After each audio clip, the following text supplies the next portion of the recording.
Thomas Macready stood on the platform of Copper Creek Station, his heart hammering against his ribs. The afternoon sun beat down on the small Wyoming town as he waited. In his hands, he clutched a letter that had arrived 3 weeks prior.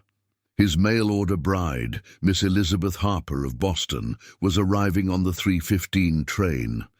Thomas was not an ordinary man waiting for an ordinary bride. At 32, he owned the largest cattle ranch in 3 counties, 15,000 acres of prime land. His herds numbered in the thousands, and his bank account held more money than most men would see in 10 lifetimes. The Macready Ranch was an empire built by his own hands, but today Thomas looked nothing like the wealthy cattle baron he was. His clothes were threadbare and patched, borrowed from his ranch hand Pete Williams. He wore a faded blue shirt with holes, worn pants and scuffed boots. His beard was deliberately unkempt, dirt rubbed under his fingernails to complete the illusion of a poor working man. The idea had come during a conversation with his foreman, Jake Morrison, over whiskey one February night. Jake mentioned how his wife married him for love, not money, and how that made all the difference. It planted a seed in Thomas's mind. He had advertised in the Boston Herald seeking a wife, but described himself as a simple ranch hand, not the owner. He wanted to know his bride was coming to him for the right reasons. The train's whistle echoed across the prairie. Elizabeth Harper had written with elegant handwriting, describing herself as a 24-year-old seamstress who had lost her parents to consumption. Her letters were filled with hope and determination rather than desperation. She wrote of her love for books, her skill with needle and thread, and dreams of starting fresh in the American West. The train pulled into the station with hissing steam and screeching brakes.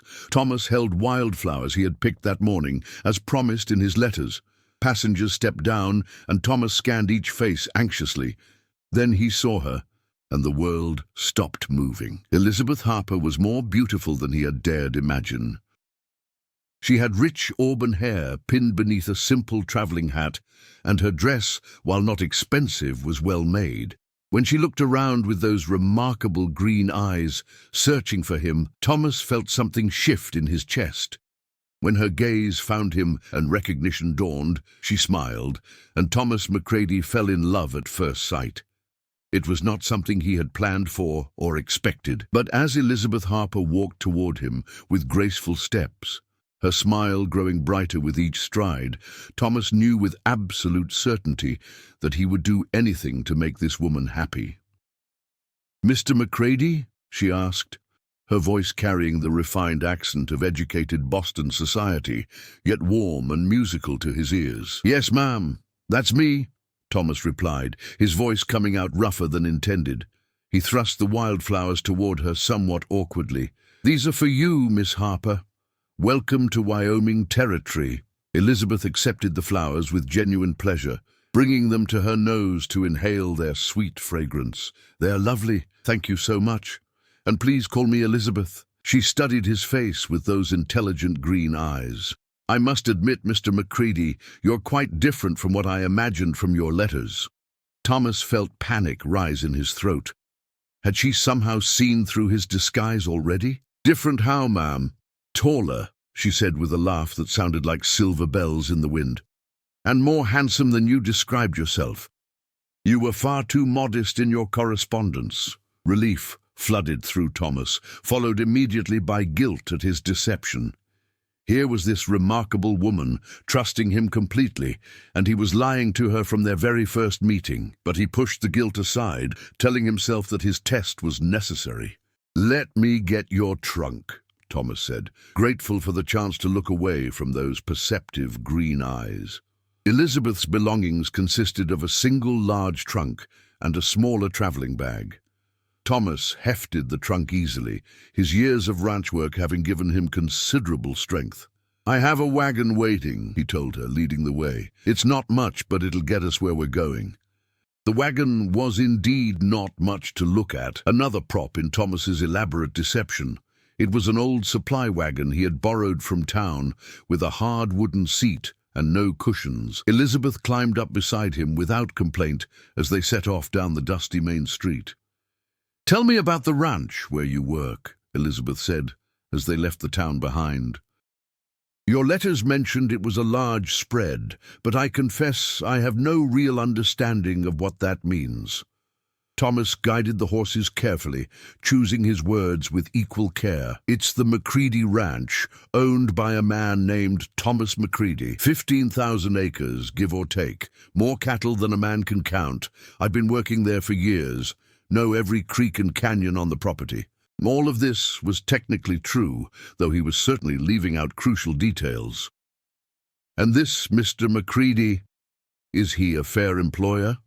"He's fair enough," Thomas said, thinking wryly that he ought to know. Place could use a woman's touch. This too was true, as Thomas had been thinking for months how empty his big house felt. Elizabeth was quiet for a long moment, looking out over the endless expanse of grassland. "It's so vast," she murmured finally. "So different from Boston. Is it very lonely out here?" "It can be," Thomas admitted. "Especially in winter when the storms come, and you might not see another soul for weeks. That's part of why I wrote to you, Elizabeth. A man needs companionship, needs someone to share his life with. Well, I hope I'll prove better company than your horse, Mr. Macready." "Tom," he said impulsively. "Just call me Tom." As they traveled in the old wagon, Elizabeth told him about her life in Boston. She had supported herself as a seamstress and spoke of her work with pride. "I brought my sewing supplies," she said. "I thought perhaps I could continue my work out here. I don't wish to be idle or a burden." The more she talked, the more Thomas's admiration grew. Here was a woman seeking partnership, not rescue.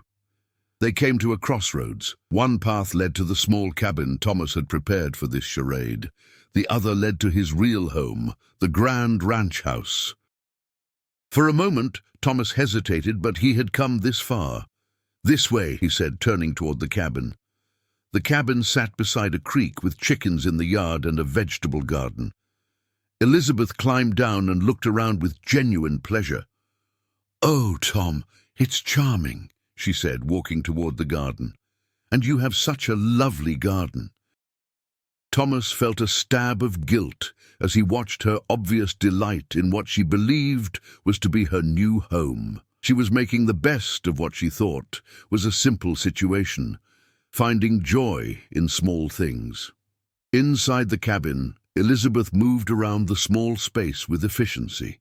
She examined the simple furniture, the small kitchen area, and the single bedroom. "It's perfect," she declared, turning to Thomas with shining eyes. "It's small, but it's ours, and that makes it wonderful." Thomas felt his heart clench at her words. Here was a woman who could find wonder and contentment in the humblest of circumstances. Over the following days, Thomas fell deeper in love while maintaining his charade.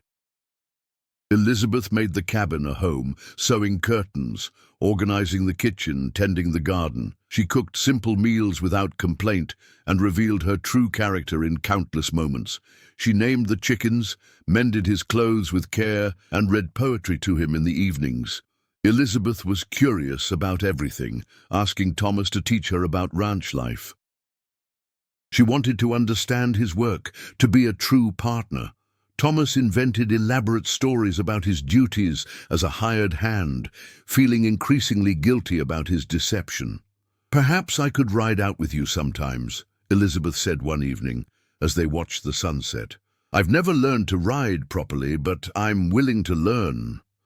Thomas felt his resolve weakening. "Elizabeth," he began, then stopped. "What is it?" she asked. "I need to tell you something," Thomas said, his heart pounding. But before he could continue, they heard hoofbeats, and Jake Morrison rode into the clearing. Jake pulled up short when he saw Elizabeth. "Boss, we've got trouble with the—" he started, then stopped abruptly, his face flushing red. Elizabeth looked between the two men. "Boss," she repeated slowly. Thomas felt his world crumble as his deception was exposed in an instant. There was no way to explain away what Jake had just said. "Elizabeth," Thomas began. but she was already standing, her face pale but her spine straight. "You're not Thomas McCready, the ranch hand," she said quietly. "You're Thomas McCready, the owner." "Yes," Thomas admitted, the word feeling like a stone in his throat. "I am." For a long moment Elizabeth stared at him, and Thomas could see her quick mind putting together all the pieces of his deception. "Why?" she asked finally, her voice barely above a whisper. Thomas stood as well, wanting to reach for her, but not daring to. "I wanted to know that you were marrying me for the right reasons. I needed to be certain that you weren't just looking for security or wealth." "And what did you discover, Mr. McCready?" Elizabeth's voice was steady, but Thomas could hear the hurt beneath the surface. "I discovered that you're everything I could have hoped for and more," Thomas said desperately. "I discovered that you're kind and brave and generous. I discovered that I love you, Elizabeth, more than I ever thought possible." Elizabeth was quiet for a long moment. When she finally looked back at him, there were tears in her eyes, but her voice was strong. "You discovered all of that by lying to me from the moment we met?" The words hit Thomas like a physical blow. "Elizabeth, please let me explain." "No," she said firmly. "You've had ample time to explain, Mr. McCready. You could have told me the truth at any point, but you chose to continue deceiving me." "I was going to tell you. I was about to tell you just now when Jake arrived." "Were you?" Elizabeth asked. "You put me through a test, Mr. McCready, without my knowledge or consent. You made me prove myself worthy of your love, while you proved yourself to be a liar." The brutal honesty of her words left Thomas speechless. She was right, completely and utterly right. Elizabeth moved toward the cabin, but turned back before reaching the door. "I need time to think," she said. "Jake can escort me back to town tomorrow. I'll stay at the boarding house while I decide what I want to do." "Elizabeth, please don't leave," Thomas said, desperation clear in his voice. "I know I was wrong, but please give me a chance to make this right." She paused at the cabin door. "You want to make it right? Then tell me this, Mr. McCready. If the situation were reversed, if I had lied to you about who I was from the moment we met, would you be so quick to forgive?" Thomas opened his mouth to answer, then closed it again. The honest answer was no, and they both knew it. Elizabeth went inside the cabin, and Thomas was left standing in the growing darkness with Jake, who looked thoroughly miserable. "I'm sorry, boss," Jake said quietly. "It's not your fault, Jake," Thomas replied heavily. "I should have told her the truth from the beginning." In the morning, Jake arrived with a proper carriage to take Elizabeth back to town, and Thomas watched from the porch as she loaded her trunk. She had changed back into her traveling dress, and her hair was once again pinned up beneath her hat. "Elizabeth," he called out as she prepared to climb into the carriage. She turned to look at him, her face composed but distant. "Yes, Mr. McCready?" "I love you," he said simply. "I know I have no right to say it after what I've done, but I need you to know that everything I felt, everything we shared, that was real." For a moment her composure wavered. "Perhaps they are," she said softly. "But love built on lies isn't love at all, Mr. McCready. It's just wishful thinking." With that, she climbed into the carriage, and Jake drove her away. Thomas watched until they disappeared over the hill, then went into the empty cabin. Over the following weeks, Thomas threw himself into work, spending 18 hours a day in the saddle, barely sleeping. Jake finally confronted him. "Boss, you're going to kill yourself, and it won't bring her back." "She's not coming back," Thomas replied. "I saw to that with my stupidity. Have you tried talking to her? That woman loved you, boss." 3 days later, Thomas saw Elizabeth coming out of the general store. She looked pale and thinner. For an instant, her composure slipped, revealing the same longing that was tearing him apart. Then her expression closed off. "Perhaps we could speak privately," Elizabeth said finally. "There's a small park behind the church." At the park, Elizabeth sat on one end of a bench, Thomas on the other. "You look tired," she observed with genuine concern. "Elizabeth, I need you to know how sorry I am. I told myself I was protecting us both, but the truth is, I was protecting myself." I was afraid of being rejected. Why would you think wealth would complicate things? She asked. I've seen women marry men for money, not love. I wanted a partnership built on love and mutual respect. And you thought the only way to achieve that was through deception. I thought it was the safest way, Thomas said. I know now how wrong I was. Elizabeth studied him. Tom, you've made it impossible for me to trust my own feelings. Everything I felt for you, now I have to question whether any of it was real. It was real, Elizabeth. My feelings were real, and I believe yours were too. But how can I be certain? The man I fell in love with doesn't exist. No, that's not true. The only difference was the clothes I wore and the size of my bank account. You lied about everything. Where we would live, how we would live, what our future would look like. Thomas couldn't give up. Then let me show you who I really am. Come back to the ranch, the real ranch. Let me prove that the man you fell in love with is real. Elizabeth shook her head. I can't put myself in a position where I'm dependent on you again. I won't leave immediately, she said finally. I'll stay for a while longer, but I'm not making any promises. It wasn't the forgiveness Thomas had hoped for, but it was a chance. Thank you, he said simply. Thomas began involving himself in community life like never before. He helped repair the schoolhouse roof, contributed lumber for the church bell tower, and quietly paid doctor bills for struggling families. He improved his ranch, building better worker housing and sharing profits with employees. Elizabeth heard about these changes through Mrs. Henderson's gossip at the boarding house. The test came when spring flooding trapped families in their homes. Thomas organized rescue efforts, using his resources to help evacuate and shelter displaced families. During this crisis, Elizabeth approached him at the schoolhouse being used as temporary shelter. Tom, she said, speaking his name without formal distance for the first time. I heard about what you're doing here. I wanted to help. These families need clothes, and many lost everything. I could help by sewing new garments.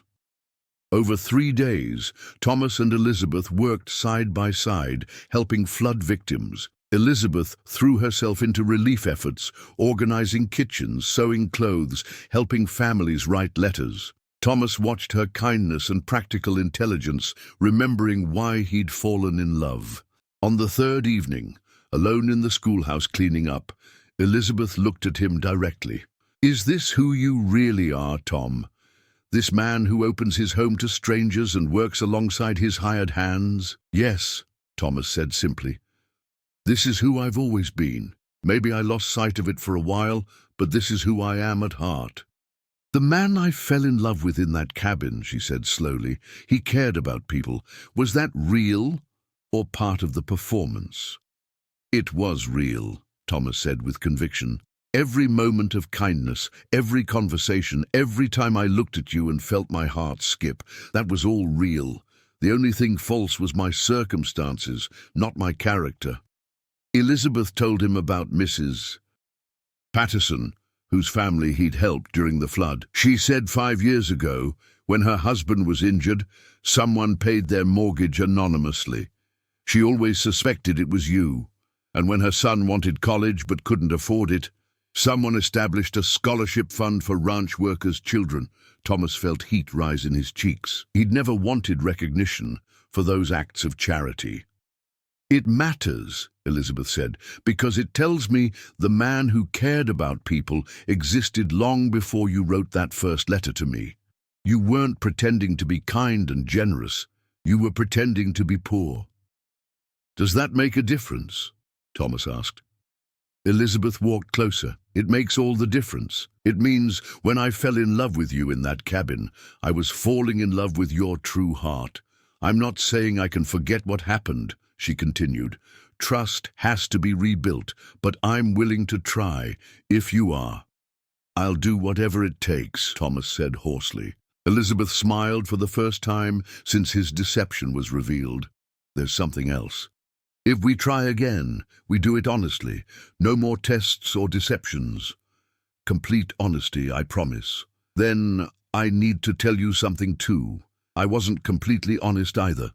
My father left me a small inheritance, enough that I wasn't desperate to marry for security. I had several marriage proposals from men in Boston with good prospects, but they saw me as a convenient solution, not as a person they wanted to know. I chose you because your letters made me believe you valued me for who I am." "It seems so," Elizabeth agreed. "Perhaps we can do better this time." Elizabeth moved back to the ranch, and they rebuilt their relationship on honesty. She brought warmth to the house and established a school for workers' children. Thomas included her in all ranch decisions, valuing her insights and discovering her sharp mind. They married in autumn at the church in Copper Creek, with the whole community attending. Elizabeth wore a dress she'd sewn from silk Thomas ordered from San Francisco. As they pledged their love before the minister, Thomas thought about their journey. He'd nearly lost everything because of fear and inability to trust in honest love. When they kissed as husband and wife, Thomas felt complete for the first time. As they walked down the aisle together, Elizabeth whispered, "No more secrets, no more tests. Just us, facing whatever comes together." Years later, they would tell their children the whole story, including the mistakes and lessons learned. They wanted them to understand that love wasn't about finding someone perfect, but finding someone willing to grow and face truth together. The ranch prospered under their joint management, becoming not just a successful business, but a thriving community. Thomas and Elizabeth built the marriage he'd dreamed of, true partners sharing work and decisions that shaped their life. On quiet evenings, watching sunsets from their porch, Thomas would think how close he'd come to losing this perfect life because of fear and pride. He'd learned that the greatest courage wasn't facing down rustlers, but allowing yourself to be truly known by another person. Courage wasn't facing down rustlers, but allowing yourself to be truly known by another person. If you enjoyed this tale of love, deception, and second chances in the Old West, please give this video a thumbs up and subscribe to our channel for more frontier stories. Tell us in the comments, do you think Thomas was justified in testing Elizabeth, or should he have been honest from the beginning? What would you have done in Elizabeth's situation when you discovered the deception? Share your thoughts, and let's keep the conversation going about love and trust. Courage wasn't in facing down rustlers, but in allowing yourself to be truly known by another person. If you enjoyed this tale of love, deception, and second chances in the Old West, please give this video a thumbs up and subscribe to our channel for more stories from the frontier. And tell us in the comments below, do you think Thomas was justified in testing Elizabeth the way he did, or should he have been honest from the very beginning? What would you have done in Elizabeth's situation when you discovered the deception? Share your thoughts, and let's keep the conversation going about love and trust.